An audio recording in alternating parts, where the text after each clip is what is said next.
নমস্কার বন্ধুরা, আমি রিয়া আর একটা নতুন পর্ব নিয়ে চলে এলাম আপনাদের কাছে। এখন বাজে 10:30। কি গরম, কি করে রান্না করবো আমি বুঝতে পারছি না। আমি রোজই এক কথা বলতে ইচ্ছা করে না।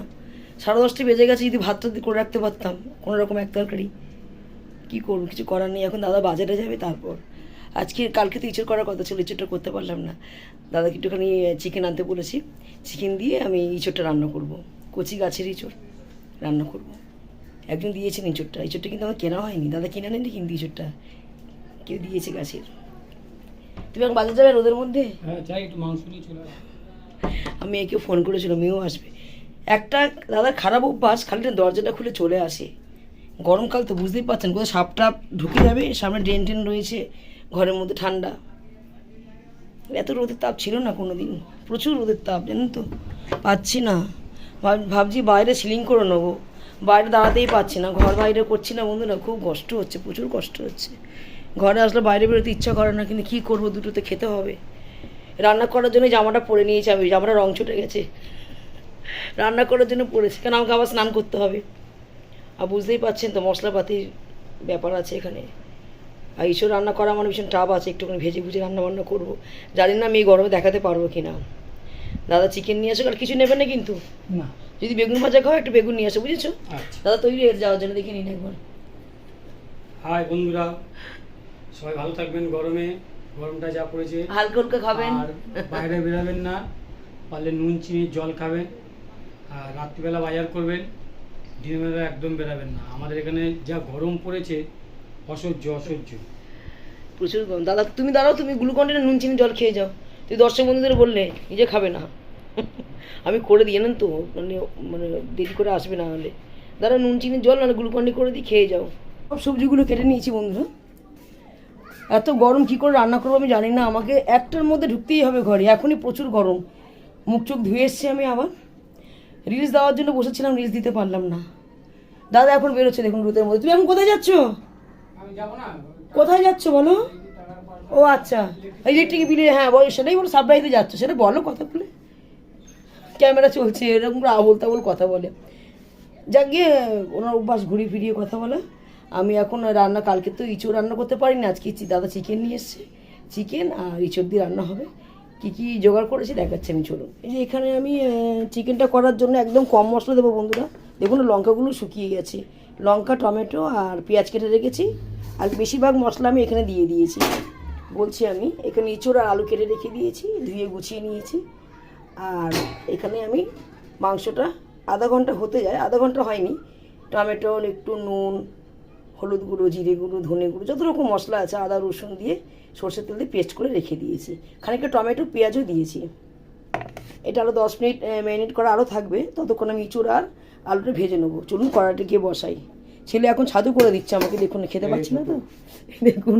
তুই ছাতু খেয়েছিস? খাবো, একটু পরে খাচ্ছি। এটা খেলে না, এখন গ্লুকন-ডি খেয়েছি না, তোমাদের সবার জন্য করে দেয়, তার লাস্টে আমি খাবো। তেলটা গরম হয়ে গেছে, আমি একটু এর মধ্যে নুন দিয়ে আলু আর ইঁচড়টা ভেজে নিই, ভালো উঠবে আর কি, গায়ে লাগবে না। আগে ভেজে এগুলো তুলে নিই।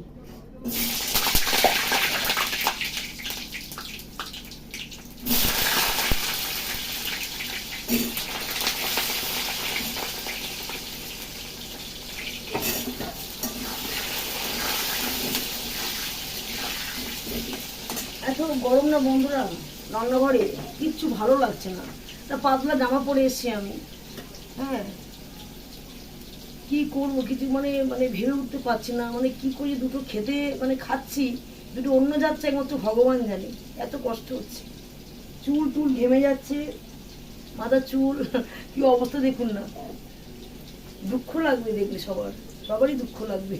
রান্না করে তো খেতে হবে, খেতে তো খুব ভালো লাগে রান্না করতে, আমার রান্না করতেও ভালো লাগে, কিন্তু এরকম গরম, এরকম লু, রান্নাঘরে আমাদের কিন্তু এতটা গরম ছিল না, হতে পারে আমাদের এরকম বাড়ি, এতটা গরম ছিল না আমাদের। জানি না কি হবে, জানি না কিছু। একটু রিচ রান্না হচ্ছে আজকে, যেহেতু আমি ঘরে ঠান্ডায় নিয়ে যাব, রিচ করে নিই। দাদা চিকেনটা করলে মশলা সেরকম দেবে না, ছেলে মেয়ে খেতে চাইবে না, ওই জন্য আমাকে রান্নাঘরে আসতে হয়েছে। এরা একটু খেতে খুব ভালোবাসে জানেন তো। রান্নাটা করবে কে বলুন, এই গরমে। হলুদ দিয়ে আলুটা ভেজে নেবো, নুন হলুদ দিয়েছি, মশলা ডিব্বাগুলো খুলে রাখি, মশলাটাও ঢালা হয়নি, হালকা একটু নুন দিয়ে দিই। বারান্দাটা খুব বড় জানেন তো, এই রান্নাঘর থেকে ওই বারান্দাটা হাঁটতে হাঁটতে এক কাটা জমি পায়ে আমার ব্যথা হয়ে যায়। এই কোনটা রান্নাঘর আর ওই কোনটা কলতলা, বন্ধুরা খুব কষ্ট হয়। কতবার যে দেখছেন তো যাতায়াত করছে এখান থেকে, পুরো লম্বা এক কাটা হাঁটতে হয় আমাকে। এটা এক কাটারই বারান্দা। রান্নাঘরটা কলতলার সামনে থাকলে অসুবিধা হতো না। ঘড়ি নেবো, প্ল্যান আছে, একটু ঘড়ি টুড়ি নেবো, জানি না ভগবান মুখ তুলে কবে তাকাবে। এখন তো কারো সে চাকরি বাকরি নেই, এর আগে ভিডিওতে অনেকবার দিয়েছি, কিছু করার নেই। আমি একটু আগে যদি আসতাম ভিডিওতে খুব ভালো হতো। এক কথা বন্ধুরা বলতে ভালো লাগে না, কিছু করার নেই, ছেলে পুলের এই অবস্থা। মানুষ এখন ইনকাম করে খাবে না গোছাবে বলুন তো। দাদা বলেছিল ডাল আর বেগুন ভাজা করতে, আর একটা আলুর চোখা খাওয়ায়নি। ঠান্ডায় বসে খাওয়া যায়, যত কিছু খাবার হোক ঘরে বসে খাওয়া যায়, কিন্তু বাইরে তো গরম। এক ঘরে গরমে থাকা, ঠান্ডা থেকে বাইরে বেরোনো তো আমার বেশি কষ্ট। এই যে ঘরে যাব, কথা বলতে বলতে কি কাজ করতে করতে ঘরে যাবো বন্ধুরা, ঠান্ডা, আর বাইরে আসছি গরম, আরো কষ্ট হচ্ছে। আমার গলাটা ওই জন্য ভারী হয়ে গেছে, খুব কষ্ট হচ্ছে কথা বলতে। কাকে বোঝাবো বলে উঠতে পারছি না। দেখো আলুটা কথা বলতে বলতে বন্ধুরা ভাজা হয়ে গেছে। এবার আমি এরকম মানে ইঁচড়টা ভেজে নেবো, তারপরে এক এক মশলা দিয়ে কষিয়ে নেবো। ভেবেছিলাম আজকে ইঁচড় বিরিয়ানি করবো, কিন্তু এত গরমে দাঁড়ানো যাচ্ছে না, একটু ঠান্ডা না পড়লে করা যাবে না।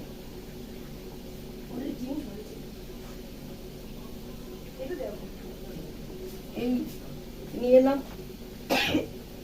ছেড়ে দে বাবা, ছেলে ছাদে করে দিয়ে, ছাদে করেছে, মুছে দিল।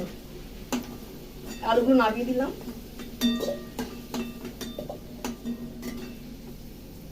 বাবা কি হাঁচি হচ্ছে। এবার আমি এই ইঁচড়গুলো দিয়ে দেবো, এইটা ভেজে নিই। ওটা একই নুন হলুদ দিয়ে ভেজে নেবো।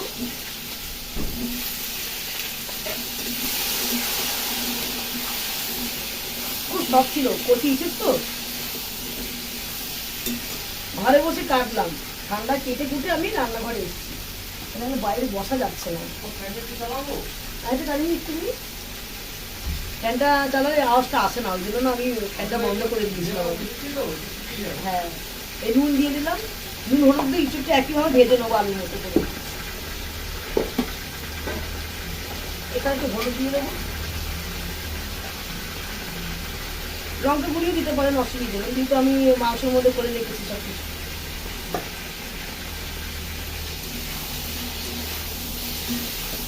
ভাতটাও বসিয়ে দিয়েছি, আগে কঠিন রান্নাটা করে নিই, একটু কঠিন রান্না আছে, ঠিক দেখাতে পারছি না, জানি দেখতে পাচ্ছেন নাকি জানি না, এইভাবে তো দেখতে পাচ্ছেন।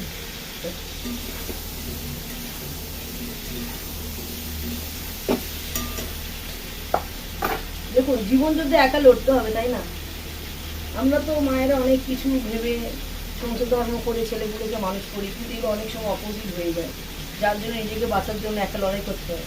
শুধু এইটুকুনি জানি, একা এসছে একা যেতে হবে, আর একা খেতে হবে, সব দুজনের অভিনয় এগুলো, তাই না?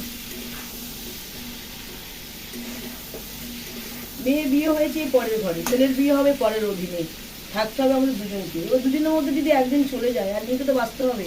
সেই জীবন যুদ্ধ লড়াই করার জন্য আমি মনে করি এখন থাকতে তৈরি হওয়াটা প্রস্তুত, তাই না?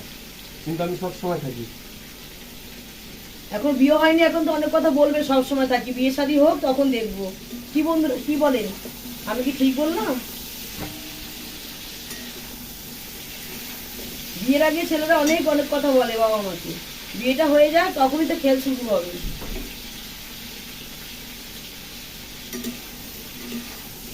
ওকে বলেছিলাম ইউটিউবটা বজায় রাখ, ইউটিউবটা কর। এই তো আমার 1.5 বছর হয়ে গেল বন্ধু, হোক বা না হোক, আমি প্রমোট হই বা না হই, আমি এতদিন যেখানে এগিয়ে এসেছি, সংসারে কাজকর্ম করি, তুমি এতটা এসেছি, আমি কারোর কথা শুনিনি। কত ছেলেমেয়েরা আছে একটু এগিয়ে আসে, হেঁটে খুশি। এই আলুটা ভেজে নিয়েছি, এবার আমি ইঁচড়গুলো তুলে নেবো। ইঁচড়টাও ভাজা হয়ে গেছে দেখুন বন্ধুরা, লাল লাল করে কী সুন্দর করে ভেজে নিয়েছি। ভাজার আগে একটু নুন দিয়ে দেবেন কড়াই, দেখবেন লাগবে না। এটা তো আমাদের ননস্টিক কড়া না, অ্যালুমিনিয়ামের কড়া। এর মধ্যে একটু তেল দিয়ে মাংসটা কষিয়ে নেব মশলা দিয়ে। একে একে সব ইঁচড়গুলো তুলে নিলাম। এটাই মানে মাংসের মতো রান্না করলে কত সুন্দর খেতে। আজকে আমার মেয়ে আসবে, ফোন করলো, মা আমি আসছি। আর ঠিক আছে আসো। কড়াটা ঘুরে যাচ্ছে, ঠিক করে দিই কড়াটা। আর আমি তেল দিয়ে দিই।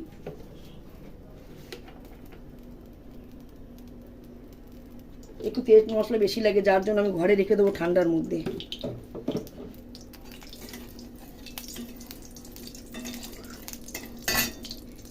এখানে আপনারা গোটা জিরে তেজপাতা ব্যবহার করতে পারেন ফোড়ন দেওয়ার জন্য, কিন্তু আমি এখানে গরম মশলা ব্যবহার করব। দালচিনি দিয়ে দিলাম, এলাচ দিয়ে দিলাম, আর দুটো লবঙ্গ দিয়ে দিলাম।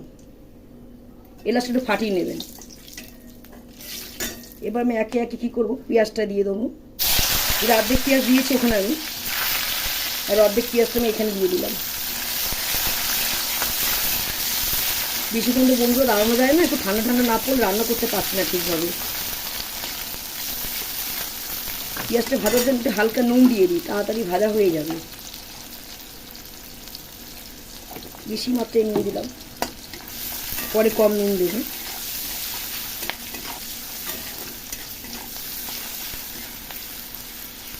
নাড়াচাড়া করে নিলাম। দেখুন পেঁয়াজগুলো একটা একটা করে ছেড়ে গেছে, দেখেছেন? এবার আমি দিয়ে দেবো কাঁচা লঙ্কা, দুটো একটা গোটা রসুন গেলেও ক্ষতি নেই, রসুন খাওয়া তো ভালো।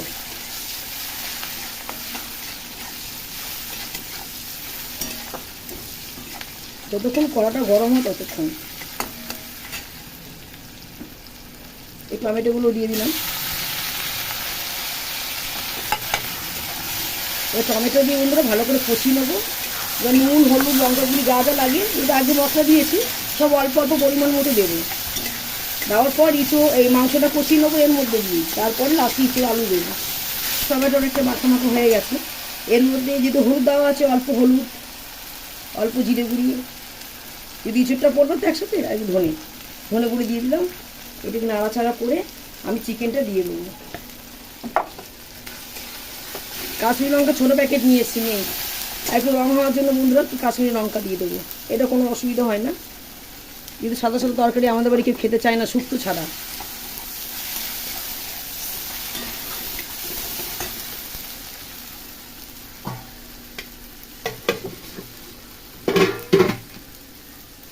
এই চিকেনটা মাখিয়ে রেখেছিলাম, চিকেনটা আমি দিয়ে দেবো।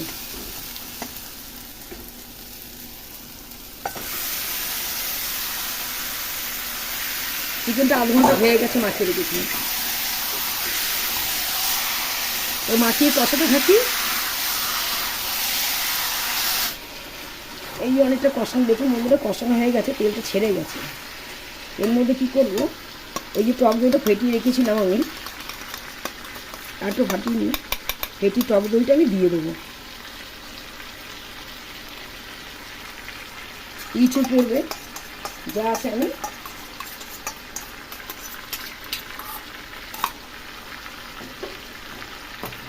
দিয়ে দিলাম। একটু নাড়াচাড়া করে নেবো। কিছুক্ষণ নাড়াচাড়া করার পর আলু আর ইঁচড় একসাথে আমি দিয়ে দেবো। কষিয়ে আমি একটু উষ্ণ গরম জল দিয়ে দেবো, নাবার আগে একটু গরম মশলা দিয়ে দেবো। এরকম করে ইঁচড় আর চিকেন খেয়ে দেখবেন বন্ধুরা, খুব ভালো লাগবে। একটা সুন্দর একটা অসাধারণ রেসিপি।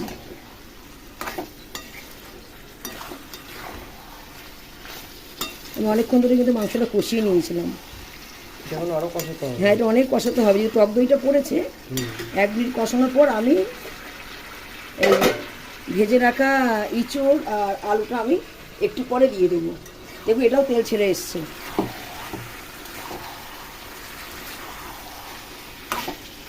টক দইটা দিলে একটা অসাধারণ স্বাদ লাগে। আমি কিন্তু গন্ধরাজ লেবু দিয়েছিলাম, তারপরও আমি কিছুটা টক দই ফাটিয়ে রেখেছিলাম নুন দিয়ে। এরপর আমি কী করবো, ইঁচড়গুলো আমি সব একে একে দিয়ে দেবো। ইঁচড় আলু দেখতেও খুব সুন্দর লাগছে। হ্যাঁ, খেতেও সুস্বাদু হবে, দেখতেও সুন্দর। অল্প মশলার মধ্যে বন্ধুরা করেছি, কিন্তু অল্প কাঁচা লঙ্কা দিয়েছি, অল্প আদা রসুন দিয়েছি। এটা অনেক আমাদের বড় কড়াটা বার করা হয়নি। বড় কড়া লাগবে না, এই ছোটো কড়ায় রান্না করতে পারছি না আমি এখন আর গরমে। বড় কড়ায় কী রান্না করবো, থাক সব অল্প অল্প রান্না হচ্ছে তো, বেশি বেশি রান্না করলে তখন বড় কড়াটা বার করতে পারবে। এরকম করে 2 মিনিট 3 মিনিট কষিয়ে নেবো, কষিয়ে নিয়ে উষ্ণ গরম জল দিয়ে দেবো, আর নাবার আগে আমি গরম জল দিয়ে দেবো। ঠিক এইভাবে রান্না করুন বন্ধুরা, খুব সুন্দর খেতে লাগবে। ঢাকা চাপা দিয়ে দিই, খাচ্ছি। আমাকে দিস না, এই দেখো গ্লাসে নিয়ে এসছি আমি, দোকানে গেছি গরম মশলা। আমার ছেলে কিন্তু রোদে কিন্তু আমার ছেলেকে কালো করতে পারে না। যত রোদ ও ছেলে কালো হবে না। আমি তত বেশি রোদে ঘুরি। ও খুব রোদে ঘোরে, প্রচুর রোদে ঘোরে। ও যখন হয় টকটকে সাদা, এখনো দেখুন ক্যামেরার সামনে লাগছে বলে তাই। না না কালো। ও ভালো করে দাড়ি গোপ টোপ কাটলে কিন্তু চকচক করে মুখ। রোদ ওকে জব্দ করতে পারে না, ও এত সাদা, কালো করতে পারে না। কিন্তু আমাদের দেখুন কি অবস্থা, মুখে খালি পাউডার মাখি, গলা টলা ঘেমে গেছে। আমি খুব ফর্সা ছিলাম, আমি বিয়ের আগে সাদা দুধ ছিলাম, এত ফর্সা ছিলাম। এটা ফর্সা বলে না, সাদা। এই পরিস্থিতি চাপে পড়ে খাটাখাটনি করে একদম ব্ল্যাক হয়ে গেছি, হাত পাতলে বুঝতে পারবেন। গায়ের রংটা ছিল আমার মতো পেয়েছে, খুব ফর্সা ছিলাম। আমাদের কুদঘাটে বাপের বাড়ি, সবাই আমাকে কিন্তু অন্য নামে ডাকবে, এতই ফর্সা ছিলাম। ফর্সা না, সাদা বলে ওটাকে। চিরকাল নাইটে হাউস কোট পরে এসেছি, এতটা পুরো কালো হয়ে গেছে, সারা শরীর ফর্সা। কি হবে গায়ের রং নিয়ে, গায়ের রং নিয়ে কি হবে, যেরকম সেরকমই থাকবো। এখন জানটা বাঁচাতে পারলে হয়, তাই না? আমাদের এখানে অনেক এসি ঢুকেছে জানেন, ভোল্টেজটা খুব কম লাগছে, ভালো লাগছে। 27টা 25টার মতো এসি আছে এখানে, এইটুকুনি এরিয়ার মধ্যে। দেখুন, অ্যাডবেস্টার বাড়ি হোক, টিনের বাড়ি হোক, বেড়ার বাড়ি হোক, যখন হসপিটালে যখন গিয়েছিলাম, আমার বাবার যখন শরীর খারাপ হয়েছিল, আইসিইউ পেলাম না বন্ধুরা। রবিবার দিন হসপিটাল বন্ধ ছিল, বাবাটা মারা গেল। অনেক পরে নার্সিংহোমে নিয়ে যাওয়া হয়েছিল। আমার মা একটু বাবুলিত ছিল, সামনে নার্সিংহোম ছিল, ওইখানে ছেড়ে ওনার তেজ দেখি, যখন বাংলা করে তেজ দেখি বলাটা উচিত না, নিয়ে গেছে অন্য হসপিটালে। বাড়ির সামনে কিন্তু আমাদের হেলথ পয়েন্ট ছিল, ওইখানে নিয়ে গেলে হয়তো বাবা বেঁচে যেত, জার্নিও হতো না। কিন্তু কী করবো, কপাল, হয়তো নিয়তি ছিল আমার বাবার ওখানে। আজকে সবার ঘরে এসি আছে, আমার বাবাটা এইভাবে চলে গেল, এনে আইসিইউ তো পেলো, ঠান্ডা পেলেও বেঁচে যেত। এটা আফসোস। বাবা ভীষণ আমার সাথ ছিল, যেখানেই যাক না কেন, আমাদের পাড়ার লোক সবাই জানে, আমাকে ডিস্টার্ব করতো না, ঘুরে ঘুরে বেড়াতো এখানে, আর আমাকে সাবধান করতো, মা হুট করে কোনো জায়গায় যাবি না, আমাকে সবসময় সাবধান করতো। আমি আগেও বলেছি, আমি একটু ভাই বোনদের মধ্যে একটু আলাদা আছে। আপনারা দেখলে বুঝতে পারবেন, কোনো সময় যদি কেউ ক্যামেরার সামনে আসে, আপনি দেখলেই বুঝতে পারবেন সব দিক থেকে। যে ভিডিও দেখবে খারাপ ভাববে। শুধু এইটুকু আমি কালচার করি না, আমি আমার কাজে ব্যস্ত থাকি। কে কি বললো, কে কি গেল, আমার যায় আসে না। কার টাকা আছে, কার পয়সা আছে, কার জমি আছে, ওসব আমি দেখি না। আমি জানি আমাকে খাটতে হবে বন্ধুরা, আমি কারোর সামনে হাত পাততে পারবো না। আগে করা আমাকে এ নিয়ে অনেকে কথা বলেছিলেন, শ্বশুরবাড়ির ক্ষেত্রে বলছি, ছেলে মেয়েকে পড়াশোনা করাবো কি, মানুষ করবো কি, চাল ডালের জন্য হাত পাততে হবে। আমি দেখিয়ে দিলাম চাল ডালের জন্য আমি হাত পাতিনি। ছেলে মেয়েরা গ্র্যাজুয়েট, পড়াশোনা করেছি, নিজে কষ্ট গেছে, প্রচুর কষ্ট করেছি, পায়ের তলা এখন আমি দাঁড়াতে পারি না। অনেকেই বলেছিলেন এত হাঁটিস না, তুই খুব অল্প বয়সে পড়ে যাবে। সত্যি বন্ধুরা, আর পায়ের তলা জ্বালা করে, পায়ের তলা জ্বালা মানে মাথা তারও জ্বালা করে। মাঝে মাঝে দেখবেন অসুস্থ হয়ে যায়, এই পা নিয়ে অসুস্থ হয়ে যায়। প্রচুর জার্নি করেছি, প্রচুর। আমি বললাম না, আমাদের বংশে কেন, আমাদের শ্বশুরবাড়ি বংশ কোনো বউ নেই, কোনো মেয়ে নেই যে এতটা কষ্ট করেছে মনে হয়, আমার মতো বিশেষ করে। সবই ছিল, সবই আছে, কিন্তু কিছুই নেই, অধরা জীবন। দাদা যদি একটু বুঝতো ঠিক ছিল। দাদা এখন এরকম কুদু করলে কি হবে, সব বুঝি আমি। যা বেশি কথা বলবো না, এগুলো অন্য সময় তো অনেক কথা বলে ফেলেছি ভিডিওতে। রান্নার দিকে মন দিই। উষ্ণ গরম জল দিয়েছি, ছেলে গরম মশলা আনলো বন্ধুরা, একটু পর নামিয়ে দেবো, গরম মশলা দিয়ে নামিয়ে দেবো। এখন মাজা না, কোনো স্বাদ নেই, এখানে পেপার গন্ধ। এই দেখুন টক ডালটা বসিয়েছি, দেখুন তো কথা ভরে যাচ্ছে। আম ডাল, এই দাদা বলেছে পেঁয়াজের ডাল করতে, আমি দেখি আধখানা আম ছিল, আমি দেখাতে পারি যে আম ডাল বসিয়ে দিয়েছি। একদম জলের মতো পাতলা করছি না, বলতো পাতলা ডাল খায়।